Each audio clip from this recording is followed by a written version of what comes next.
Today I'm going to try to transfer all my files and settings from an old MacBook to a new one.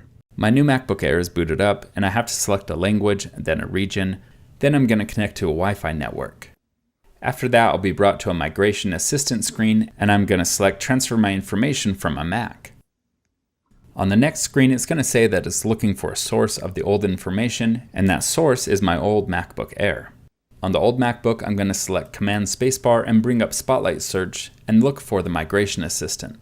I'm going to enter my password. The next screen will ask me how I want to transfer everything and I'm going to select to another Mac because I want to make a copy of this computer to another one. The old MacBook will now show that it's discoverable and the new MacBook Air will recognize it. Once it's been paired, I'm going to hit continue and it may ask you for an update, which I'm going to install now. When I installed this update, it took like 30 minutes, so have something ready to do so you're not just sitting around. Once the update's installed, it will give you a number that you'll need to enter into the old computer so that they're paired correctly. When you enter the number, hit continue and it will ask you what data you'll want to transfer to the new computer. I'm going to choose to transfer everything and hit continue, then I'll need to set up a password. After I set the password, I'm going to hit continue, then I'll agree to the terms and conditions, and the transfer will start. If I click the bottom left corner, I can see the connection details, and it shows that the connection is over Wi-Fi and only transferring at 15 megabytes a second, which for several hundred gigs is going to take like 6 hours.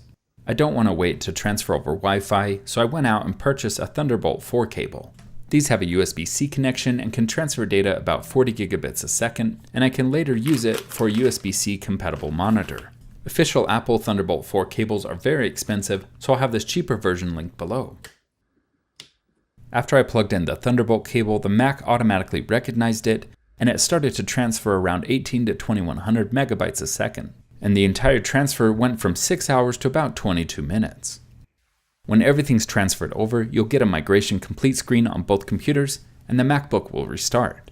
I'll need to unlock the computer, then enter my Apple ID. After I enter my password, I need to enter that verification code sent to my iPhone. I'll then hit continue and the next screen will ask me if I want to use File Vault disk encryption. I'm going to select yes to both of those, then I'll set up my Touch ID. Finally, I'll set up the Apple Wallet, then I'll be taken to the desktop home screen. Once I get to the desktop, I'm good to unplug the Thunderbolt cables, and I can now sit back and enjoy a copy of my old MacBook to a new one.